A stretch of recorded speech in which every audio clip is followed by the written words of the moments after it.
ਵਾਹਿਗੁਰੂ ਸਾਹਿਬ JIO.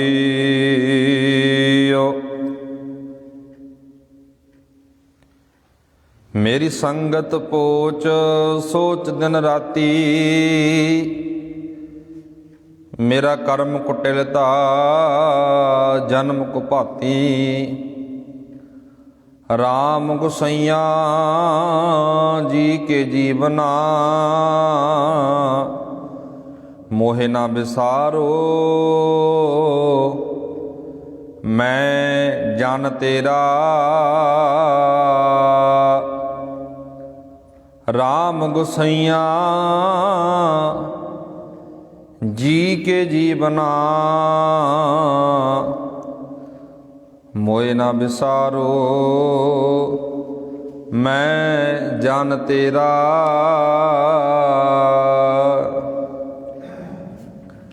ਧੰਨ ਵਾਹਿਗੁਰੂ ਸਾਹਿਬ JIO. ਸ਼ਲੋਕ। ਸਤ ਕਹੋ ਸੁਨ ਮਨ ਮੇਰੇ,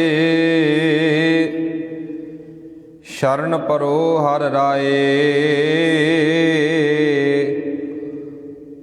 ਉਕਤ ਸਿਆਣਪ ਸਗਲ ਤਿਆਗ,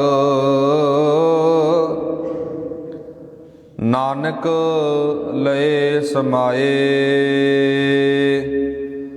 ਸਤ ਕਹੋ ਸੁਨ ਮਨ ਮੇਰੇ, ਸ਼ਰਨ ਪਰੋ ਹਰਿ ਰਾਏ। ਉਕਤ ਸਿਆਣਪ ਸਗਲ ਤਿਆਗ, ਨਾਨਕ ਲਏ ਸਮਾਏ। ਪੌੜੀ। ਸੱਸਾ ਸਿਆਣਪ ਛਾੜ ਇਆਨਾ, ਹਿਕਮਤ ਹੁਕਮ ਨਾ ਪ੍ਰਭ ਪਤਿਆਨਾ। ਸੰਸਭਾਤ ਕਰਹਿ ਚਤੁਰਾਈ, ਸੰਗ ਤੁਹਾਰੈ ਏਕ ਨ ਜਾਈ। ਸੋ ਸੋ ਜਪ ਦਿਨ ਰਾਤੀ, ਰੇ ਜੀ ਚੱਲੈ ਤੁਹਾਰੈ ਸਾਥੀ। ਸਾਧ ਸੇਵਾ ਲਾਭੈ ਜਿਹ ਆਪੈ, ਨਾਨਕ ਤਾਂ ਕੋ ਦੁਖ ਨ ਵਿਆਪੈ। ਸਾਧ ਸੇਵਾ ਜਿਹ ਲਾਭੈ ਆਪੈ, ਨਾਨਕ ਤਾਂ ਕੋ ਦੁਖ ਨ ਵਿਆਪੈ। ਪਰਮ ਸਨਮਾਨਯੋਗ ਜੁਗੋ ਜੁਗ ਅਟਲ ਚਵਰ ਤਖਤ ਦੇ ਮਾਲਕ ਸਾਹਿਬ ਸਤਿਗੁਰੂ ਧੰਨ ਧੰਨ ਸ੍ਰੀ ਗੁਰੂ ਗ੍ਰੰਥ ਸਾਹਿਬ ਜੀ ਮਹਾਰਾਜ,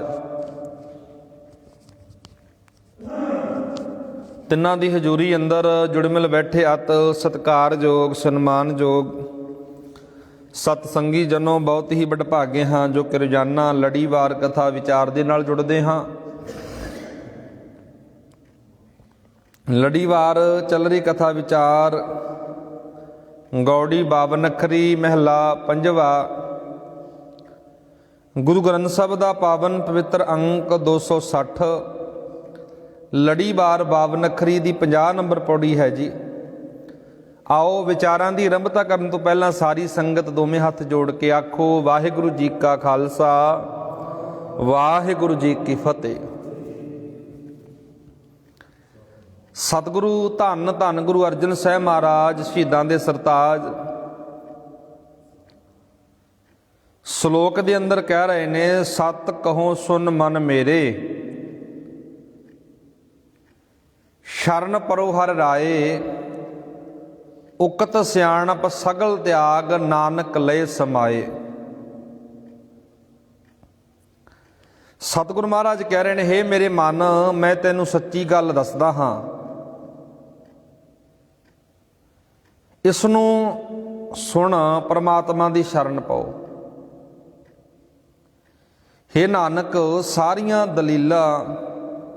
ਦਲੀਲਬਾਜ਼ੀਆਂ ਤੇ ਸਿਆਣਪਾਂ ਛੱਡ ਕੇ ਪਾਤਸ਼ਾਹ ਜੀ ਕਹਿ ਰਹੇ ਨੇ, ਨਿਮਰਤਾ ਦੇ ਵਿੱਚ ਆ ਕੇ, ਸਰਲ ਸੁਭਾਅ ਹੋ ਕੇ ਆਸਰਾ ਜਦੋਂ ਲਏਗਾ ਨਾ, ਪ੍ਰਭੂ ਤੈਨੂੰ ਆਪਣੇ ਚਰਨਾਂ ਨਾਲ ਜੋੜ ਲਏਗਾ। ਅੱਖਰੀ ਅਰਥ ਨੇ ਜੀ ਇਹ।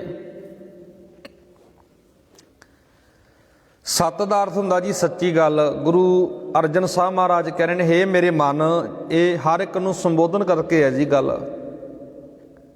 ਜਿਹੜਾ ਵੀਰ ਬਾਣੀ ਪੜ੍ਹੇ, ਬਾਣੀ ਸੁਣੇ, ਇੱਥੇ ਆਪਣੇ ਮਨ ਨੂੰ ਸੰਬੋਧਨ ਕਰਨਾ। ਮਹਾਰਾਜ ਕਹਿੰਦੇ ਸੱਤ ਕਹੋ, ਮੈਂ ਸੱਚੀ ਗੱਲ ਕਹਿਣਾ। ਗੁਰੂ ਅਰਜਨ ਸਾਹਿਬ ਜੀ ਕਹਿੰਦੇ ਸੱਚਾ ਉਪਦੇਸ਼ ਦੱਸ ਰਿਹਾ। ਸੁਣ ਮਨ ਮੇਰੇ, ਹੇ ਮੇਰੇ ਮਨ ਸੁਣ।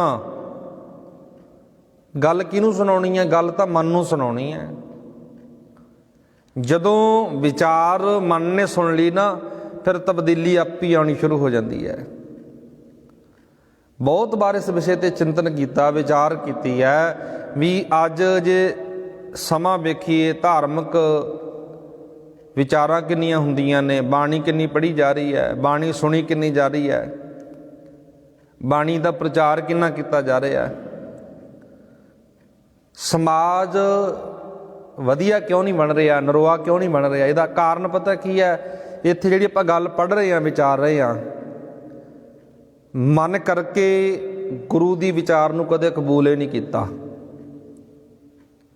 ਜਦੋਂ ਮਨ ਕਰਕੇ ਗੁਰੂ ਦੀ ਗੱਲ ਮੰਨ ਲਈ ਨਾ, ਕਬੂਲ ਕਰ ਲਈ, ਫਿਰ ਮਹਾਰਾਜ ਕਹਿੰਦੇ ਆਪੇ ਦੇ ਅੰਦਰ, ਜੀਵਨ ਦੇ ਅੰਦਰ ਚੇਂਜ ਪੁਣਾ ਆ ਜਾਂਦਾ ਹੈ, ਬਦਲਾਅ ਆ ਜਾਂਦਾ ਹੈ। ਸਤਿਗੁਰੂ ਮਹਾਰਾਜ ਜੀ ਬਦਲਾਅ ਚਾਹੁੰਦੇ ਨੇ। ਗੁਰੂ ਗ੍ਰੰਥ ਸਾਹਿਬ ਮਹਾਰਾਜ ਜੀ ਦੁਨੀਆ ਦੇ ਅੰਦਰ, ਸੰਸਾਰ ਅੰਦਰ ਬਦਲਾਅ ਚਾਹੁੰਦੇ ਨੇ। ਗੁਰਬਾਣੀ ਪੜ੍ਹਨ ਵਾਲਾ, ਗੁਰਬਾਣੀ ਸੁਣਨ ਵਾਲਾ ਵੱਖਰਾ ਹੋਣਾ ਚਾਹੀਦਾ, ਨਿਰਾਲਾ ਹੋਣਾ ਚਾਹੀਦਾ। ਉਹਦੀ ਵਿਚਾਰ, ਉਹਦਾ ਸੁਭਾਅ, ਉਹਦਾ ਕਿਰਦਾਰ, ਉਹਦਾ ਜੀਵਨ ਬਹੁਤ ਵੱਖਰਾ ਹੋਣਾ ਚਾਹੀਦਾ, ਕਿਉਂਕਿ ਉਹਦੇ ਅੰਦਰ ਕੋਈ ਛਲ ਕਪਟ ਨਹੀਂ ਹੁੰਦਾ, ਉਹਦੇ ਅੰਦਰ ਕੋਈ ਠੱਗੀ, ਬੇਈਮਾਨੀ, ਫਰੇਬੀ ਵਾਲਾ ਸੁਭਾਅ ਨਹੀਂ ਹੁੰਦਾ। ਪਰ ਇੱਥੇ ਤਰਾਸ਼ਦੀ ਹੈ ਜੀ, ਸਾਨੂੰ ਸਭ ਤੋਂ ਵੱਧ ਵੱਡੇ ਤੋਂ ਵੱਡਾ ਠੱਗ ਧਾਰਮਿਕ ਚੋਲਿਆਂ ਦੇ ਅੰਦਰ ਮਿਲਦੇ ਨੇ। ਬਾਬੇ ਕਬੀਰ ਨੇ ਇਸ ਕਰਕੇ ਗੱਲ ਆਖੀ ਸੀ, ਹਰ ਕੇ ਸੰਤਨ ਆਖੀ ਹੈ ਬਨਾਰਸ ਕੇ। ਆਪਾਂ ਬਚਨ ਪੜ੍ਹਦੇ ਹਾਂ ਜੀ, ਬਾਬਾ ਕਬੀਰ ਸਾਹਿਬ ਜੀ ਦਾ ਸਮੁੱਚਾ ਸ਼ਬਦ ਹੈ। ਬਾਬਾ ਕਬੀਰ ਜੀ ਕਹਿੰਦੇ, ਗਲੀ ਜਿਨ੍ਹਾਂ ਜਪਮਾਲੀਆਂ, ਲੋਟੇ ਹੱਥ ਨੇ ਬੱਗ। ਗਲ ਵਿੱਚ ਜਿਨ੍ਹਾਂ ਨੇ ਪੰਸਤ ਮਾਲਾ ਪਾ ਲਈਆਂ। ਜਪਮਾਲੀਆਂ ਦਾ ਅਰਥ ਇਹੀ ਹੁੰਦਾ ਜੀ, ਅਰਥ ਤੁਸੀਂ ਆਪ ਪੜ੍ਹ ਲਿਓ। ਹੱਥ ਵਿੱਚ ਲੋਟਾ ਚੁੱਕੀ ਫਿਰਦੇ ਨੇ, ਉਹ ਰੱਬ ਦੇ ਸੰਤ ਨਹੀਂ ਹਨ। ਮਹਾਰਾਜ ਕਹਿੰਦੇ, ਕਬੀਰ ਜੀ ਕਹਿੰਦੇ, ਹਰ ਕੇ ਸੰਤ ਨਾ ਆਖੀ ਹੈ ਬਨਾਰਸ ਕੇ ਠੱਗ। ਬਨਾਰਸ ਦੇ ਠੱਗ ਪਤਾ ਕਿਉਂਕਿ ਆ, ਜਿਹੜੀ ਆਪਾਂ ਗੱਲ ਕਰਦੇ ਸੀ ਵੀ ਸਭ ਤੋਂ ਵੱਧ ਸਾਡੀ ਕੌਮ ਦੇ ਅੰਦਰ ਜੇ ਬਹੁਤ ਐਸੇ ਠੱਗ ਵੜ ਕੇ ਬਹਿ ਗਏ ਨੇ, ਜਿਨ੍ਹਾਂ ਨੇ ਧਰਮ ਦਾ ਪਹਿਰਾਵਾ ਪਾ ਲਿਆ, ਧਰਮ ਦੀ ਵਰਦੀ ਪਾ ਲਈ, ਸੱਚਮੁੱਚ ਮਨ ਕਰਕੇ ਗੁਰੂ ਦੀ ਵਿਚਾਰ ਨੂੰ ਕਬੂਲ ਹੀ ਨਹੀਂ ਕੀਤਾ। ਆਪਣੇ ਸਵਾਰਥ ਦੇ ਖਾਤਰ, ਆਪਣੇ ਨਿੱਜੀ ਹਿੱਤਾਂ ਖਾਤਰ ਸਤਿਗੁਰੂ ਮਹਾਰਾਜ ਨੂੰ ਵਰਤਿਆ ਜਾਂਦਾ ਹੈ। ਸਤਿਗੁਰੂ ਮਹਾਰਾਜ ਇੱਥੇ ਜਿਹੜੀ ਗੱਲ ਕਰਦੇ ਪਏ ਨੇ, ਸਤ ਕਹੋ ਸੁਨ ਮਨ ਮੇਰੇ, ਹੇ ਮੇਰੇ ਮਨ ਸੁਣ, ਸੱਚੀ ਗੱਲ ਕਹਿਣਾ ਤੈਨੂੰ। ਸ਼ਰਨ ਪਰੋ ਹਰ ਰਾਏ, ਪਰਮਾਤਮਾ ਦੀ ਸ਼ਰਨ ਵਿੱਚ ਪੈ ਜਾ। ਉਸ ਹਰ ਰਾਏ ਦੀ, ਪਰਮਾਤਮਾ ਦੀ, ਵਾਹਿਗੁਰੂ ਦੀ ਸ਼ਰਨ ਵਿੱਚ ਪੈ ਜਾ। ਅੱਗੇ ਮਹਾਰਾਜ ਨੇ ਇੱਕ ਪੰਕਤੀ ਕਹੀ ਹੈ ਜੀ, ਉਕਤ ਸਿਆਣਪ ਸਗਲ ਤਿਆਗ, ਨਾਨਕ ਲਏ ਸਮਾਏ ਉਕਤ ਸਿਆਣਪ। ਗੁਰੂ ਸਾਹਿਬ ਜੀ ਕਹਿੰਦੇ ਸਿਆਣਪਾਂ ਛੱਡ ਦੇ।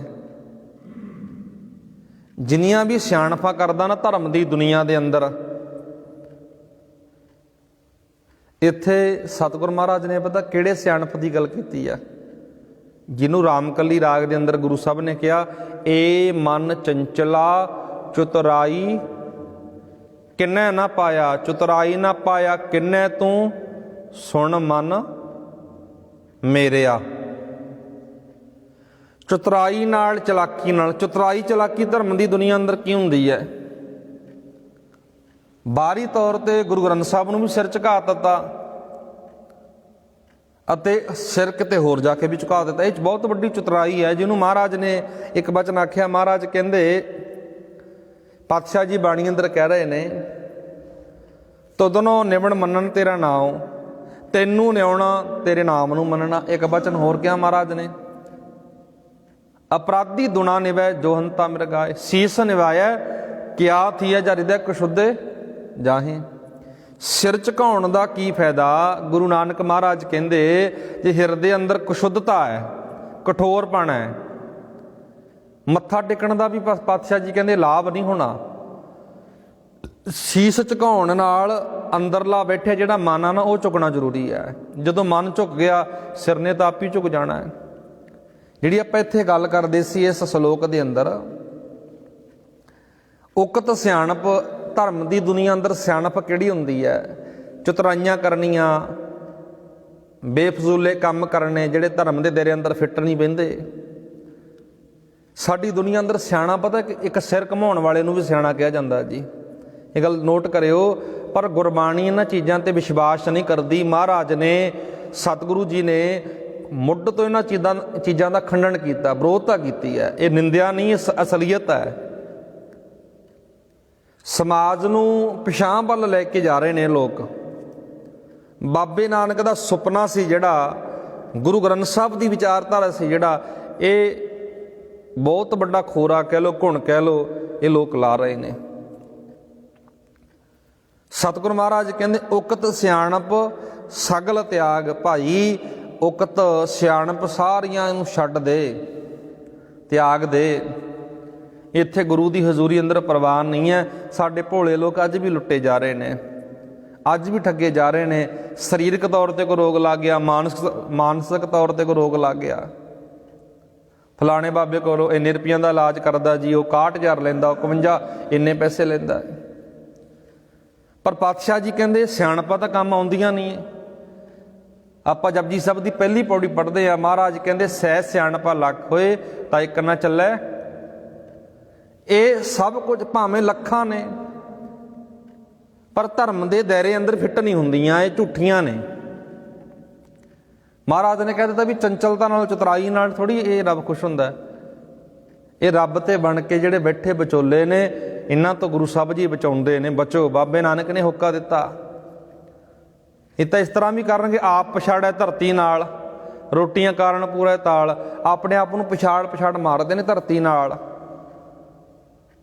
ਗੁਰਬਾਣੀ ਨੇ ਕਰਮਕਾਂਡਾਂ ਦਾ, ਪਖੰਡਾਂ ਦਾ ਰੱਜ ਕੇ ਵਿਰੋਧ ਕੀਤਾ ਜੀ। ਭਾਵੇਂ ਕਿਸੇ ਨੂੰ ਗੱਲ ਫਿੱਟ ਬੈਠੇ, ਭਾਵੇਂ ਨਾ ਬੈਠੇ, ਪਰ ਜੋ ਅਸਲੀਅਤ ਆ ਉਹ ਗੱਲ ਕਰਨੀ ਪਵੇਗੀ। ਸਤਿਗੁਰੂ ਮਹਾਰਾਜ ਇਹਨਾਂ ਚੀਜ਼ਾਂ 'ਚ ਵਿਸ਼ਵਾਸ ਨਹੀਂ ਕਰਦੇ, ਮਾਨਤਾ ਨਹੀਂ ਦਿੰਦੇ। ਅੱਗੇ ਸਤਿਗੁਰੂ ਜੀ ਕਹਿ ਰਹੇ ਨੇ, ਉਕਤ ਸਿਆਣਪ ਸਗਲ ਤਿਆਗ, ਨਾਨਕ ਲਏ ਸਮਾਏ। ਜਿਸ ਬੰਦੇ ਨੇ ਸਿਆਣਪਾਂ ਛੱਡ ਦਿੱਤੀਆਂ, ਚਤੁਰਾਈਆਂ ਛੱਡ ਦਿੱਤੀਆਂ, ਮਹਾਰਾਜ ਕਹਿੰਦੇ ਉਸ ਨੂੰ ਰੱਬ ਪਰਮਾਤਮਾ ਆਪਣੇ ਨਾਲ ਮਿਲਾ ਲੈਂਦਾ ਹੈ। ਕਿਸ ਤਰ੍ਹਾਂ ਦੀ ਅਵਸਥਾ ਬਣ ਜਾਂਦੀ ਹੈ? ਨਾਨਕ ਲੀਨ ਭਇਓ ਗੋਬਿੰਦ ਸਿਉ, ਜਿਉ ਪਾਨੀ ਸੰਗ ਪਾਨੀ। ਇਕਸਾਰਤਾ ਹੋ ਜਾਂਦੀ ਹੈ, ਲੀਨਤਾ ਹੋ ਜਾਂਦੀ ਹੈ। ਅੱਗੇ ਮਹਾਰਾਜ ਕਹਿ ਰਹੇ ਨੇ, ਸੱਸਾ ਸਿਆਣਪ ਛਾੜ ਇਆਨਾ। ਪੌੜੀ ਦੇ ਵਿੱਚ ਵੀ ਪਹਿਲੀ ਪੰਕਤੀ ਇਹ ਵਰਤੀ ਹੈ ਜੀ, ਸੱਸਾ, ਗੁਰਮੁਖੀ ਦਾ ਅੱਖਰ ਸੱਸਾ ਵਰਤਿਆ ਮਹਾਰਾਜ ਨੇ। ਸਿਆਣਪ ਛਾੜ ਇਆਨਾ, ਇਆਣੇ ਮਨੁੱਖ ਚਤੁਰਾਈਆਂ ਸਿਆਣਪਾਂ ਛੱਡ ਦੇ। ਸਿਆਣਪ ਇਹ ਨਹੀਂ ਵੀ ਬੰਦਾ ਕਿਸੇ ਖੇਤਰ 'ਚ ਸਿਆਣਾ ਹੋ ਗਿਆ, ਵਧੀਆ। ਇੱਕ ਤਾਂ ਹੁੰਦਾ ਸੂਝਵਾਨ ਹੋਣਾ, ਗਿਆਨਵਾਨ ਹੋਣਾ, ਅਕਲਮੰਦ ਹੋਣਾ। ਇੱਕ ਸਿਆਣਪ ਹੁੰਦੀ ਹੈ ਜਿਹਨੂੰ ਮਹਾਰਾਜ ਰੋਕ ਰਹੇ ਨੇ। ਇੱਕ ਉਹ ਬੰਦੇ ਨੇ ਜਿਹੜੇ ਸਿਰ ਘਮਾਉਣ ਵਾਲੇ ਵੀ, ਅਸੀਂ ਸਿਆਣੇ, ਸਾਡੇ ਕੋਲ ਪੁੱਛ ਲੈ ਜਾਓ, ਸਾਡੇ ਕੋਲੋਂ ਪੁੱਤਰ ਲੈ ਜਾਓ, ਸਾਡੇ ਕੋਲੋਂ ਆਹ ਲੈ ਜਾਓ। ਇੱਕ ਉਹ ਵੀ ਸਿਆਣੇ ਹੁੰਦੇ ਨੇ। ਸਿਆਣੇ ਵੀ ਦੁਨੀਆ ਅੰਦਰ ਜੇ ਦੇਖਾਂਗੇ ਨਾ, ਦੋ ਪ੍ਰਕਾਰ ਦੇ ਨੇ। ਇੱਕ ਤਾਂ ਸੂਝਵਾਨ ਗਿਆਨੀ ਲੋਕ, ਵਿਦਵਾਨ ਸੱਜਣ। ਇੱਕ ਉਹ ਜਿਹੜੇ ਤੀਰ ਨਾਲ ਤੁੱਕਾ ਕਈ ਵਾਰ ਚੱਲ ਜਾਂਦਾ, ਉਹਨਾਂ ਨੂੰ ਅਸੀਂ ਮੰਨ ਕੇ ਬੈਠੇ ਹਾਂ। ਗੁਰਬਾਣੀ ਕਹਿੰਦੀ, ਸਤਿਗੁਰੂ ਮਹਾਰਾਜ ਕਹਿੰਦੇ, ਸੱਸਾ ਸਿਆਣਪ ਛਾੜ ਇਆਨਾ। ਇਹ ਛੱਡ ਦੇ। ਇਆਣੇ ਮਨੁੱਖ, ਬੇਸਮਝ ਮਨੁੱਖ, ਇਹਨਾਂ ਵਿੱਚੋਂ ਕੁਝ ਨਹੀਂ ਨਿਕਲਦਾ। ਭਟਕਣਾ ਸਾਰੀ। ਗੁਰੂ ਅਰਜਨ ਸਾਹਿਬ ਜੀ ਕਹਿੰਦੇ, ਅੱਗੇ ਮਹਾਰਾਜ ਕਹਿੰਦੇ, ਹਿਕਮਤ ਹੁਕਮ ਨਾ ਪ੍ਰਭ ਧਿਆਨਾ।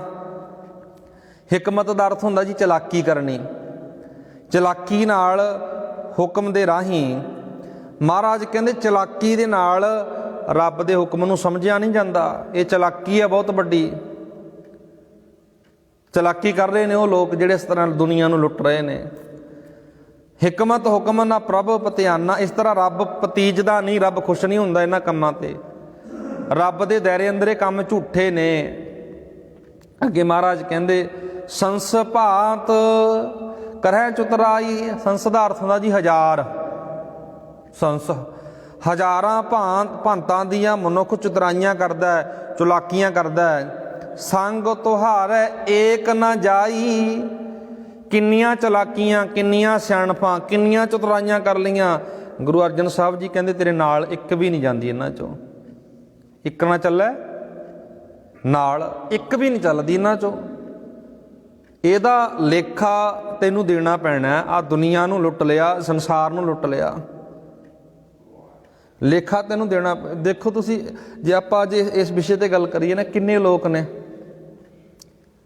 ਕਈਆਂ ਨੇ ਜਿਹੜੇ ਬੇਰੁਜ਼ਗਾਰ ਹੋ ਗਏ, ਵਿਹਲੇ ਲੋਕ ਬੇਰੁਜ਼ਗਾਰ ਹੋ ਗਏ, ਜਿਨ੍ਹਾਂ ਨੂੰ ਕੋਈ ਰੁਜ਼ਗਾਰ ਨਹੀਂ ਮਿਲਿਆ, ਉਹਨਾਂ ਨੇ ਰੁਜ਼ਗਾਰ ਤੋਰ ਲਿਆ ਵੀ ਚੱਲ ਲੋਕਾਂ ਨੂੰ ਕਿਸੇ ਲੋੜ ਤਾਂ ਬਟੋਰ ਲਈਏ। ਕਿੰਨਾ ਕੁਝ ਸੰਸਾਰ ਅੰਦਰ ਚੱਲਦਾ ਹੈ। ਚਲੋ ਇਸ ਤਰੀਕੇ ਨਾਲ ਸਹੀ ਵੀ, ਇਸ ਤਰੀਕੇ ਨਾਲ ਲੁੱਟ ਲੈਂਦੇ ਆ। ਪਰ ਮਹਾਰਾਜ ਕਹਿੰਦੇ ਭਾਈ ਆ ਜਿੰਨੀਆਂ ਤੂੰ ਕਰੀ ਜਾਂਦਾ ਨਾ ਚਤੁਰਾਈਆਂ, ਇੱਕ ਵੀ ਤੇਰੇ ਨਾਲ ਨਹੀਂ ਨਿਭਣੀ। ਸੋਊ ਸੋਊ ਜਪ ਦਿਨ ਰਾਤੀ, ਰੇ ਜੀ ਚੱਲੈ ਤੁਹਾਰੈ ਸਾਥੀ। ਮਹਾਰਾਜ ਕਹਿੰਦੇ ਦਿਨ ਅਤੇ ਰਾਤ ਪ੍ਰਮਾਤਮਾ ਨੂੰ ਜਪਿਆ ਕਰ, ਪ੍ਰਮਾਤਮਾ ਨੂੰ ਆਰਾਧਿਆ ਕਰ। ਹੇ ਮਨੁੱਖ, ਇਹੀ ਨਾਮ ਤੇਰੇ ਨਾਲ ਨਿਭਣਾ ਹੈ। ਗਾਵਿਆ ਸੁਣਿਆ, ਆ ਜਿਹੜਾ ਗਾਉਣਾ ਹੈ ਪ੍ਰਮਾਤਮਾ ਦੀ ਸਿਫਤ ਵਿੱਚ ਗਾ ਰਹੇ ਹਾਂ, ਨਾਮ ਜਪ ਰਹੇ ਹਾਂ, ਆਰਾਧ ਰਹੇ ਹਾਂ, ਇਹੀ ਤੇਰੇ ਨਾਲ ਨਿਭਣਾ। ਨਹੀਂ ਹੋਰ ਲੱਖਾਂ ਚਤੁਰਾਈਆਂ, ਲੱਖਾਂ ਸਿਆਣਪਾਂ ਇੱਥੇ ਰਹਿ ਜਾਣਗੀਆਂ। ਤੁਸੀਂ ਵੇਖੋਗੇ ਨਾ ਜੀ, ਕਈ ਵਾਰ ਬੰਦਾ ਦੁਨਿਆਵੀ ਤੌਰ ਤੇ ਬਹੁਤ ਚਲਾਕ ਹੁੰਦਾ, ਵਧੀਆ ਹੁੰਦਾ, ਬਸ ਇੱਥੇ ਬਹੁਤ ਪੜ੍ਹੇ ਲਿਖੇ, ਜੇ ਮੈਂ ਵਰਗ ਦੀ ਗੱਲ ਕਰਾਂ ਨਾ, ਅਨਪੜ੍ਹ ਤਾਂ ਚਲੋ ਕਹਿ ਦਾਂਗੇ ਅਨਪੜ੍ਹ, ਪੜ੍ਹਿਆ ਲਿਖਿਆ ਵਰਗ ਵੀ ਇਹੋ ਜਿਹੇ ਕਰਮ ਕਰਦਾ ਜਿਹੜੇ ਗੁਰਬਾਣੀ ਦੇ ਮੁਤਾਬਕ ਫਿੱਟ ਨਹੀਂ ਬਹਿੰਦੇ। ਕੀ ਆਖਾਂਗੇ ਉਹਨਾਂ ਦੀ ਪੜ੍ਹਾਈ ਨੂੰ, ਜੇ ਹਲੇ ਵੀ ਅੰਧ ਵਿਸ਼ਵਾਸ ਵਿੱਚ, ਕਰਮ ਕਾਂਡਾਂ ਵਿੱਚੋਂ, ਸਾਡਾ ਚੰਗੇ ਮੰਦੇ ਦਿਨਾਂ ਵਿੱਚੋਂ ਸਾਡਾ ਮਨ ਨਿਕਲਦਾ ਨਹੀਂ, ਫਿਰ ਕੀ ਕਰਾਂਗੇ ਉਹਦੀ ਪੜ੍ਹਾਈ ਨੂੰ। ਸਤਿਗੁਰ ਮਹਾਰਾਜ ਕਹਿ ਰਹੇ ਨੇ ਇੱਥੇ, ਰੇ ਜੀ ਚੱਲੈ ਤੁਹਾਰੈ ਸਾਥੀ, ਸਾਧ ਸੇਵਾ ਲਾਗੈ ਜਿਹ ਆਪੈ, ਨਾਨਕ ਤਾਂ ਕੋ ਦੁੱਖ ਨਾ ਵਿਆਪੈ।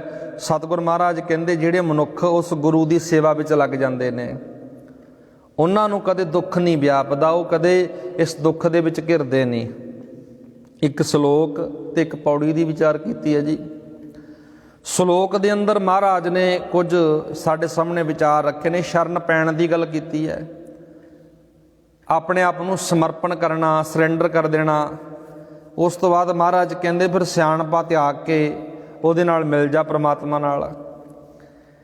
ਧਰਮ ਦੇ ਦਾਇਰੇ ਅੰਦਰ ਸਿਆਣਪ, ਇਹ ਇਆਣੇ ਮਨੁੱਖ ਸਿਆਣਪ ਛੱਡਦੇ, ਇਹ ਕੰਮ ਨਹੀਂ ਆਉਂਦੀ। ਅੱਗੇ ਮਹਾਰਾਜ ਕਹਿੰਦੇ ਪ੍ਰਮਾਤਮਾ ਦਾ ਜਪਿਆ ਨਾਮ, ਆਰਾਧਿਆ ਨਾਮ ਜ਼ਿੰਦਗੀ ਦਾ ਆਧਾਰ ਬਣ ਜਾਂਦਾ ਹੈ, ਜ਼ਿੰਦਗੀ ਨੂੰ ਖੁਸ਼ਹਾਲ ਕਰ ਦਿੰਦਾ। ਆਓ ਗੁਰੂ ਪਿਆਰਿਓ, ਜਿਹੜੀ ਇੱਕ ਲੜੀਵਾਰ ਵਿਚਾਰ ਚੱਲ ਰਹੀ ਹੈ,